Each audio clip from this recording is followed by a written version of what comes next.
On this episode of Red Couch Devotionals, we have Whitney Browning. So without further ado, I want to introduce Whitney Browning.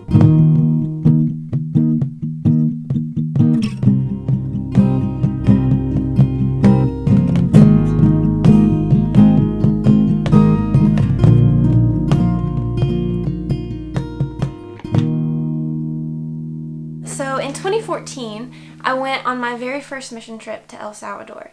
Now, in that time, I didn't really know what to expect. It was my first mission trip. Things were crazy. I was just excited and ready to go. And I think the most interesting part of it was that it's often those moments where God completely blows your expectations. And so I specifically remember one day we were getting ready to go out for the day, and we were actually going out on a boat. Now, I was a little bit nervous because boats make me a little bit nervous, but I was also thrilled because it was one of those times of, excitement, what's to come. There's so much that could happen. And so I remember loading on this little boat. It was didn't have, anything. It was just this small little boat with this little canopy on top. And we go out onto the waters. And I remember not noticing anything was weird or different. We were just going. We were excited. We were taking a bunch of supplies to this island off of the coast of El Salvador, and we were just totally pumped and excited to be there in general, much less headed toward an island to share Jesus and supplies with people. And so as we head out, we end up just singing and worshiping, and it's this amazing time until we get to the island. And when we got to the island, I remember unloading most of our supplies, taking it to a church, and then we sat down and met with the pastor. We ended up going from house to house and doing evangelism. But then throughout that time, the sky started to get a little dark. The wind started to blow just a little bit harder.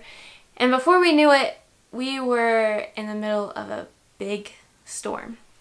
So we find our way into this church, and we're just like, God, let this storm pass. And it eventually passes, but we go to our boat and all of the boats have flipped, and we've lost all of our supplies that we needed to get back. And they told us that we had to have the amount of time to get back off the island, but a boat had to come get us. We couldn't go back on the same boat. And of course, I'm the type of person that really loves adventure. And so to me, I was like, yeah, we're going to get to sleep in hammocks on an island. This is going to be awesome.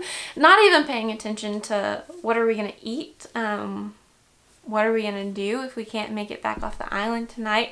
And meanwhile, some of the more logical people that were in our trip started to worry a little bit.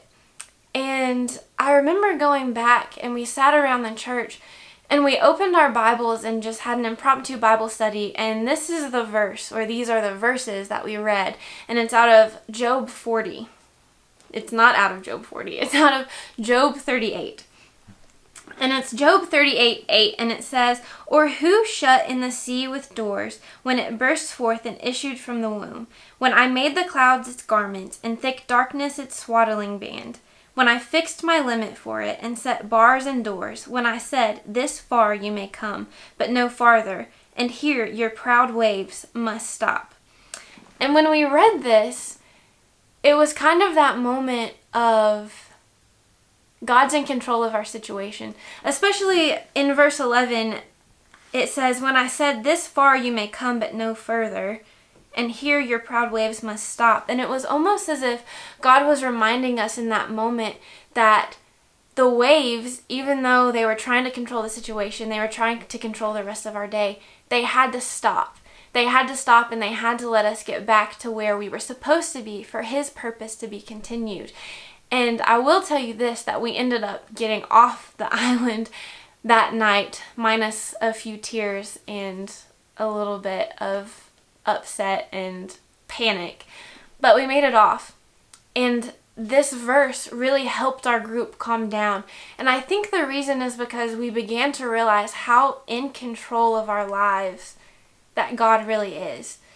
And it's metaphors like this where you think of oftentimes your life it often feels like the panic and the stress sets in.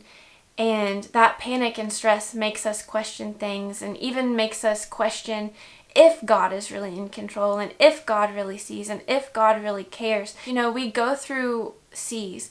We go through troubles, much like the disciples in the boat in the Gospels, where the rough waves come and the storms come and they have to wake Jesus up. But the thing is that he's still with us. He's still in the boat, and he's still in control. And he's still saying, this far you may come and no farther.